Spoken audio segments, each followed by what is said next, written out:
né? Meu pai já foi chefe do caça-níquel do Mato Grosso do Sul.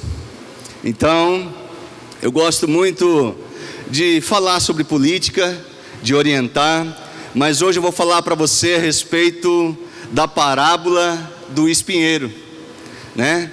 É um contexto totalmente diferente. Em Juízes capítulo 9, você já pode abrir. Só que essa parábola foi escrita num contexto ali, naquela localidade, a respeito de traição e guerra. Só que eu e você hoje, nós vamos trazer para um contexto para nós hoje, atual nosso aqui hoje. Porque a Bíblia, a palavra do Senhor, ela é o direcionador. A igreja é uma formadora de opinião, né? Queira ou não você, a igreja tem o poder na mão de influenciar positivamente a sociedade. Aonde você trabalha, aonde você está, a igreja do Senhor Jesus, né? Então, essa parábola nós vamos ler. Você pode ficar sentado mesmo, tá? E gostaria que você lesse com muita atenção, né? E foram uma vez, Juízes capítulo 9, do 8 ao 15, tá? Juízes do 9, capítulo 9, do 8 ao 15. Foram uma vez as árvores a ungir para si um rei, e disseram à oliveira: reina tu sobre nós? Mas a oliveira lhe respondeu: deixaria eu a minha gordura que Deus e os homens em mim prezam, para ir bocejar sobre as árvores? Versículo 10. Então disseram as árvores à figueira: vem tu reinar sobre nós. Mas a figueira lhe respondeu: deixaria eu a minha doçura e o meu bom fruto para balançoar sobre as árvores? E disse-lhe então as árvores à videira: vem tu reinar sobre nós. Mas a videira lhe respondeu: deixaria eu o meu mosto que alegro a Deus e os homens para ir balojar sobre as árvores? Então todas as árvores disseram aos espinheiros, olha o versículo 14: todas as árvores disseram ao espinheiro: vem tu reinar sobre nós. O espinheiro, porém, respondeu às árvores: se é de boa fé, me unges para que vosso rei vinde deixa eu ler nessa outra versão aqui.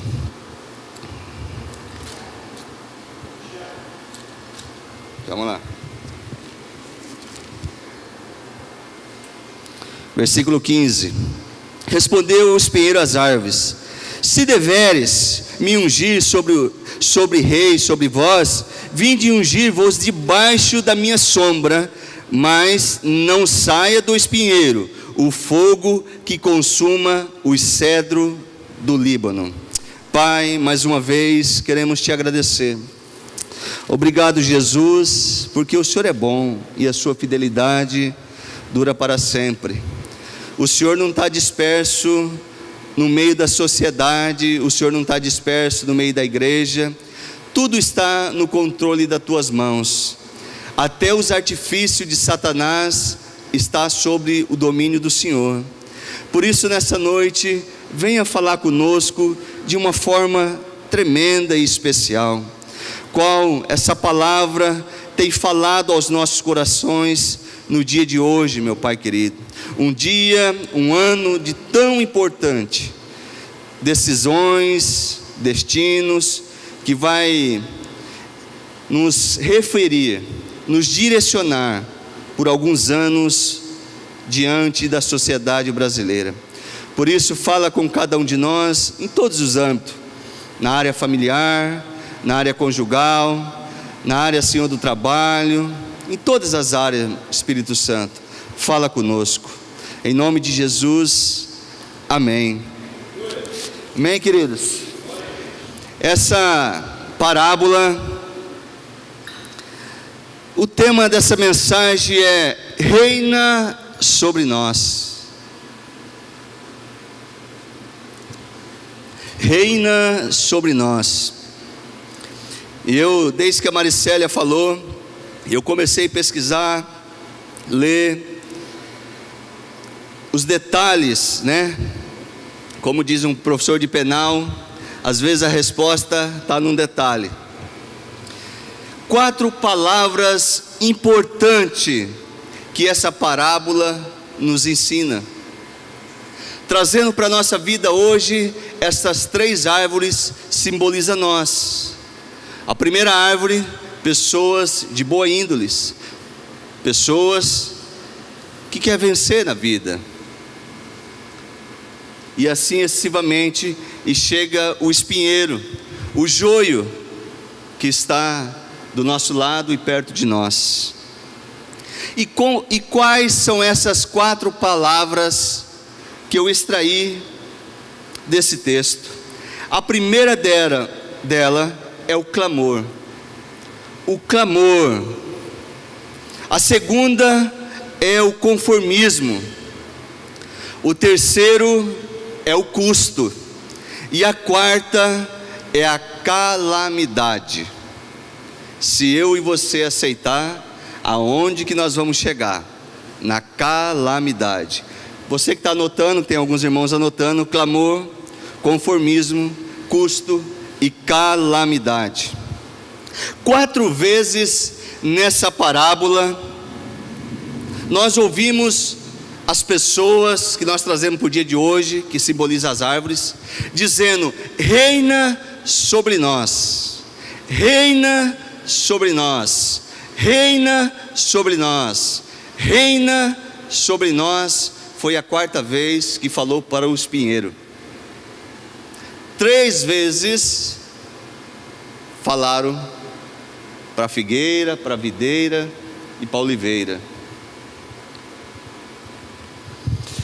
E nos nossos dias de hoje, nunca houve tanta dependência emocional como hoje. As pessoas não querem liderar igual refere essa parábola. As pessoas de bem, que eu estou falando, as pessoas de boa índole. Você sabe por quê? Porque o líder, ele tem que transmitir a segurança e a direção. E não é muito fácil para você transmitir a segurança e a direção. Como eu e você transmite segurança e direção? Através das nossas vidas, do nosso testemunho, da nossa postura.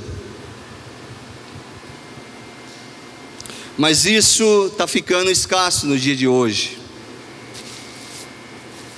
Está ficando escasso o líder em casa, o líder na família, no trabalho, na escola, na faculdade, no poder executivo, no poder judiciário. Temos poucos juízes hoje, temente a Deus, pessoas que servem e vivem os princípios da Bíblia, e sem contar agora no legislativo, na política, onde esse ano, no dia 7 de outubro, nós podemos perguntar: quem vai reinar sobre nós 4 ou 8 anos? Quem vai reinar sobre nós? São pessoas que produzem frutos, ou é o espinheiro? Quem é?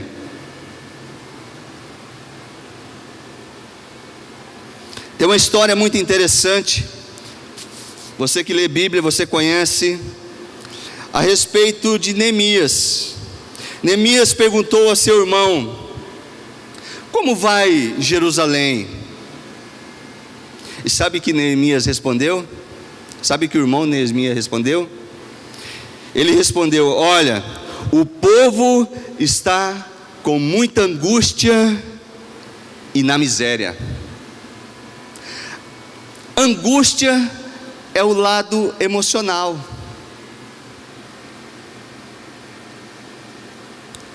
E a miséria é a parte física.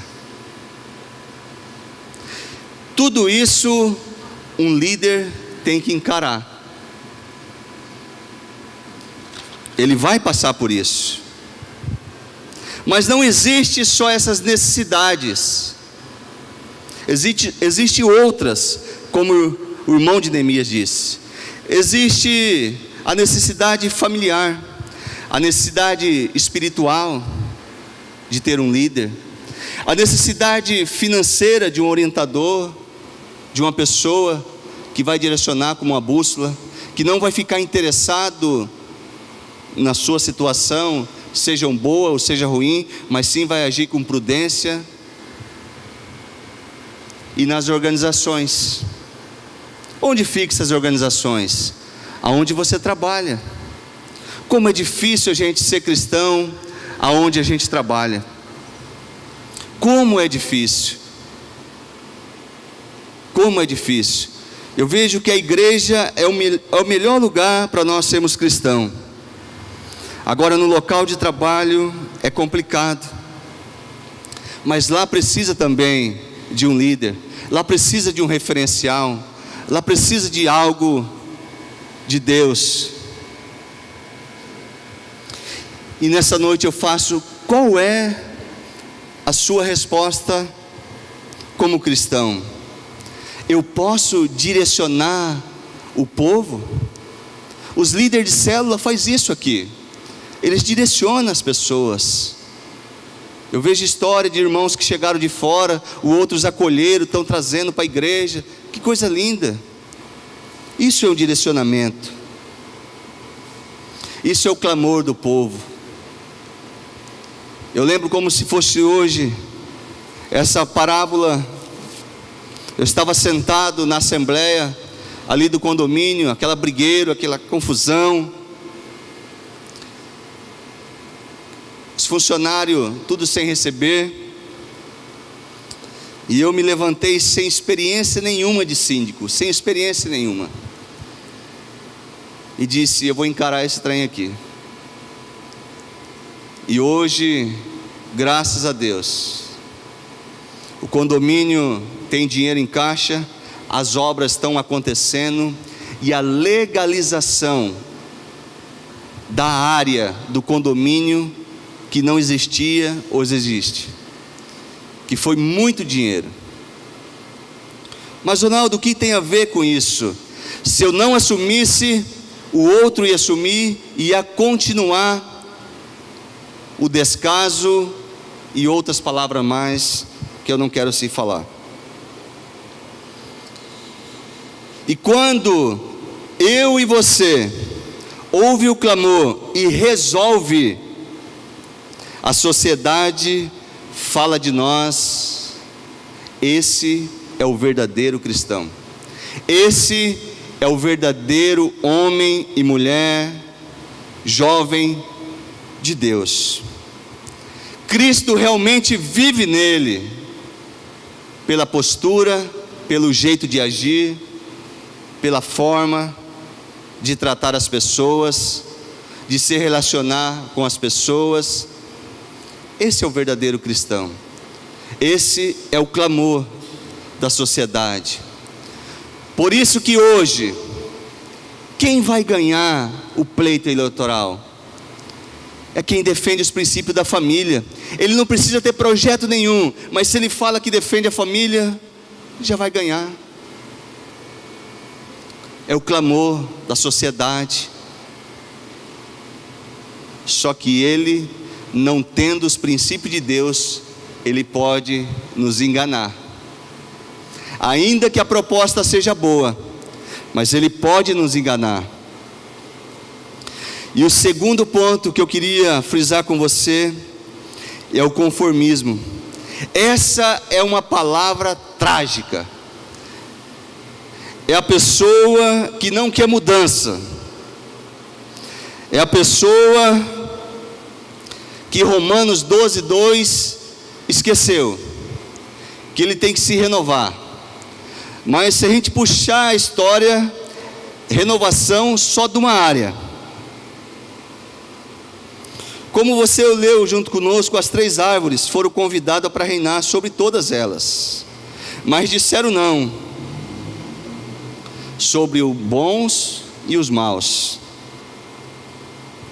Mas agora, quando eu e você nos conformamos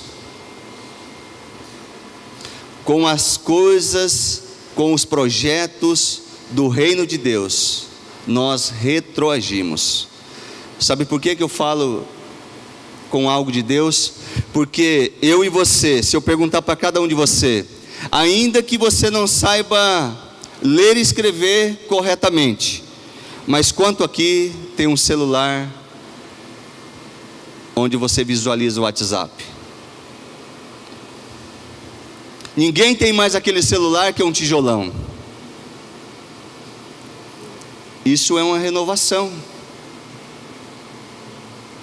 Agora, quando nós falamos de conformismo, é algo maior do que nós, porque vem algo de hábito, de vida, transformação de vida, transformação no meio da sociedade,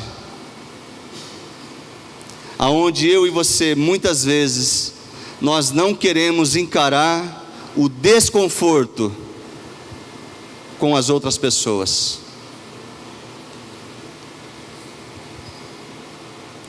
Porque ser líder, reinar sobre as pessoas, requer ingratidão, mas requer uma recompensa inigualável. Agora, tudo que eu e você mais queremos é o conforto e a comodidade. Não queremos correr atrás nada que se trata do reino de Deus, de interesse do reino de Deus. Mas se o pastor pergunta a você se você pode estar à frente de algum trabalho, a primeira resposta que você fala, isso eu estou cansado de ouvir: não estou preparado. E a outra resposta: eu não tenho tempo. Agora eu até estava falando com o Alex, vocês já ouviram falar de uma cidade chamada Singapura? Singapura é um país da Ásia, é uma ilha, aproximadamente com 5.600.000 habitantes. Singapura era conhecido como latrina. Aí eu fui pesquisar que trem que era isso.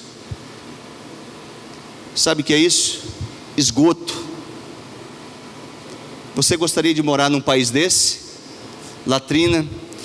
E hoje Singapura é conhecido como pérola. Eu olhei as imagens na internet, até pedi para o Alex para ver se tivesse como postar aqui para nós, mas deu probleminha no computador. Lá em Singapura existia um homem, um ditador, mas um ditador do bem, que muitas vezes tem que ser um ditador do bem para colocar nós na linha. Em Singapura você não pode cuspir no chão, você não pode jogar um papel de bala ao chão, você não pode jogar um chiclete ao chão. Se você fazer isso, é $1.000 a multa. Em Singapura, tráfico de droga é pena de morte. Os chamados homicídio qualificado é pena de morte. Esse homem que ele assumiu uma responsabilidade de mudança e transformação. Mas você acha que Singapura mudou do dia para a noite? Não.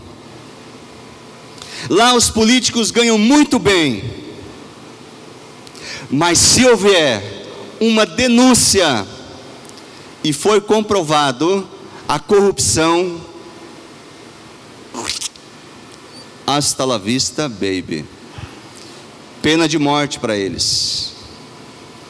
E nós no Brasil, pessoas presas, Polícia Federal, você acha que tem credibilidade para nós? Polícia Federal, com processo, Ministério Público, e ainda tem pessoas que têm a capacidade de defender algo dessa natureza. Quem você quer que reina sobre nós?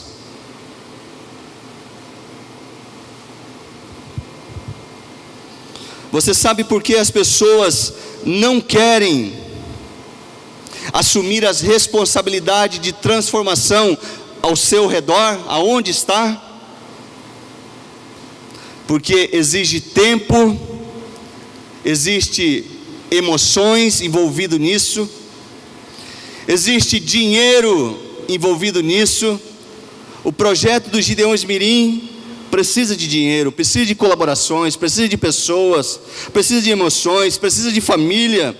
É desgastante.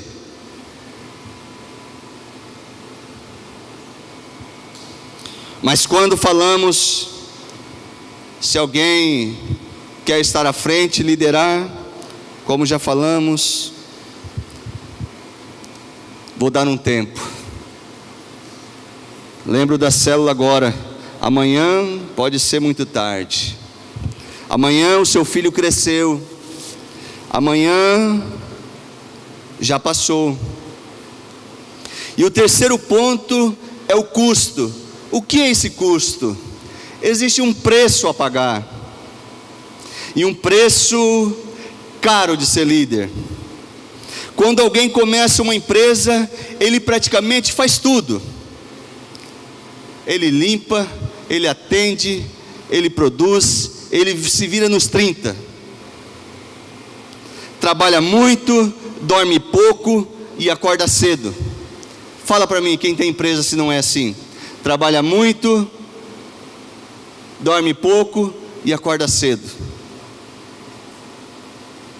Só que Paulo já falou sobre isso também. 1 Timóteo 3:1 diz assim: se alguém aspira ao ministério pastoral, só que vamos trazer para o nosso contexto, em ser líder em qualquer outra área também, excelente obra ele almeja, porque essa obra é uma obra de transformação da sociedade, transformação de pessoas. Essa obra é obra mesmo, é trabalheira, correria, angústia. Chega, toma banho, veste a roupa, vem, atende um, atende outro. Quando você senta no sofá, que você vai descansar, manda um WhatsApp: me ajuda aqui que eu estou com uma situação aqui. Lá vai você pegar o seu veículo, pegar o seu carro, gastar o seu tempo, gastar a sua gasolina, gastar o lavador que você mandou de lavar o carro, e você tem que ir lá naquele barreiro atender a pessoa. É um custo, é um preço. Mas e a obra? E a obra? E a obra? Não vale mais do que o custo? Sem contar o outro lado da moeda. Quando nós temos alguém que se levanta como líder, aí é a coisa mais terrível que tem, pastor. É a acusação, é o juízo das próprias pessoas que estão ao seu redor. Fulano é mandão, fulano é para frente, fulano é aparecido. E aí vai os adjetivos. Eu não faço, mas critico. Isso é um custo. Isso faz mal para nós. Faz mal para quem não ouve essas palavras, não tem no seu coração essa motivação. Isso faz muito mal. Seria a mesma coisa você ser acusado de algo que você não cometeu. Por causa desse preço, muitos não querem exercer liderança em direção de escola, Por que eu falo de escola? Porque é algo que eu convivo sempre. Muitos crentes estão submissos, cristãos, sobre o outro lado da moeda, no comando, nas prefeituras, no fórum, como eu falei, na Assembleia Legislativa, na presidência. Quem vai reinar sobre nós? Quem vai reinar? Lá na faculdade, eu fico olhando o trabalho que a Ivone faz lá, eu fico acompanhando no Facebook. Os meninos do Alex começaram no Jovem Vilela, é assim. E eu já ouvi alguns criticar. Mas quem faz melhor? É o custo, é o preço. É o preço. Só que todas essas características, a pior de todas, vai ser o final, que é a calamidade. Quando eu e você não se levanta como igreja, como pessoas honestas, como pessoas tementes a Deus, é a calamidade. A calamidade é uma palavra dura e verdadeira. E quando eu e você não aceitamos se envolver na sociedade, na igreja, na política, preste atenção nisso. Olha só o que acontece. Os líderes malignos estão prontos para aceitar a posição de liderança. Quando eu e você olhamos o clamor, nós olhamos o custo e não olhamos a calamidade, os líderes malignos estão prontos a aceitar a posição de liderança. Olha só os 4 pontos que a figueira colocou para ela reinar sobre eles. Olha os 4 pontos: a falsa humildade, o reconhecimento oficial, a dominação e a ameaça aos bons. Diz assim, a falsa humildade: se deveras, porque eu peguei esse versículo, se deveras, quer dizer assim, ó, sabe o que ela quer dizer? Eu não gostaria de reinar sobre vocês, mas como vocês estão querendo que eu reine sobre vocês, se for assim, eu aceito. Você já viu pessoas assim? Olha só, a falsa humildade. Olha o outro passo, o reconhecimento oficial. Ela diz assim, exigiu ser ungido, não é, pastor? Ela ungiu o que é? É uma autoridade, um reconhecimento. Não tem mais como voltar atrás. Uma vez ungido pastor, é sempre pastor. Uma vez líder, é sempre líder. Uma vez diácono, é sempre diácono.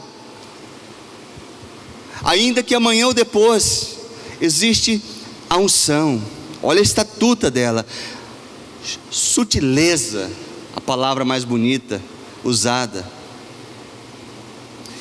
E a dominação, se você olhar no versículo, diz assim, olha, vocês vão ficar debaixo da minha sombra, viu? Você já viu o espinheiro ter sombra?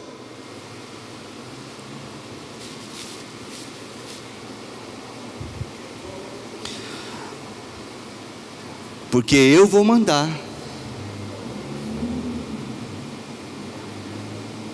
Isso, sabe o que nos traz à memória?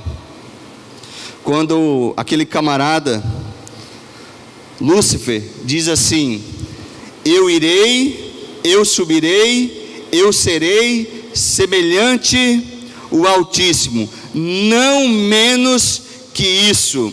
O que ele estava querendo dizer? Eu serei rei. Era isso que Satanás estava dizendo. E ameaça aos bons. ameaça os bons. Quem não seguir os comandos da figueira, não obedecê-la, do espinheiro, saia fogo do espinheiro que consuma o cedro. O cedro é a madeira mais nobre que existe, é a melhor madeira. Quem já foi em terra aqui sabe que aqueles espinheiro, ele vai longe na árvore, vai lá no toco da árvore, ele tipo sufoca, mas ele não dá sombra nenhuma. E quando ele seca, o João Corrêa sabe muito bem disso, ele pega um fogo rapidamente e ele queima a árvore todinha e consome em questão de segundos. Isso, o que essa palavra vem trazer para nós? Irmãos, não tem como eu falar outra palavra, é sobre a política. Analisa o perfil do candidato, olha a proposta dele.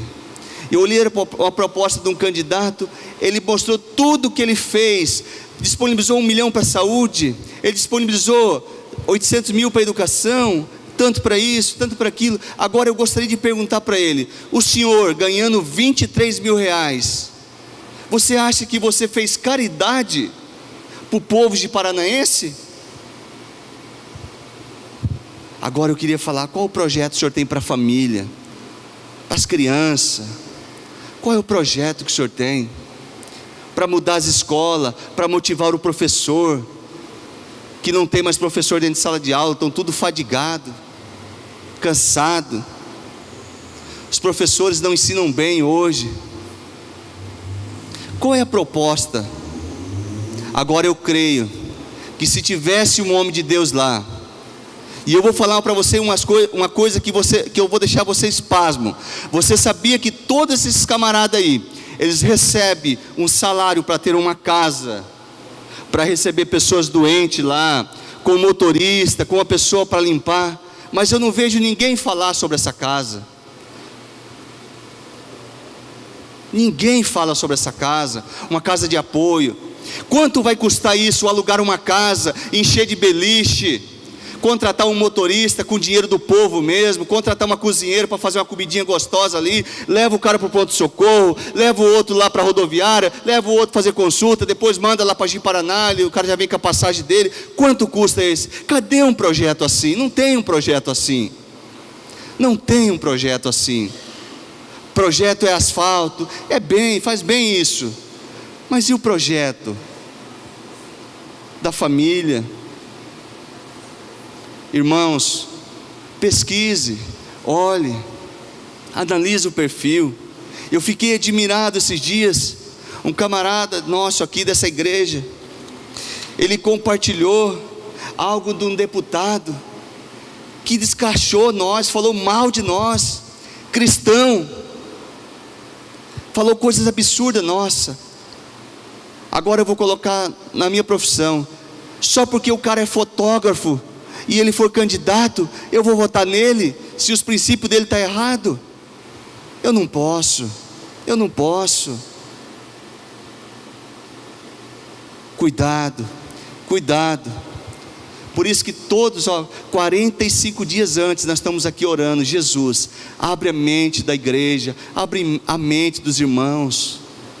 Sabe por quê, irmãos? Porque depois que passar essa eleição, não adianta eu e você nós clamar aqui de madrugada para aquele Supremo Federal lá. Sabe por quê? Quem vai eleger o próximo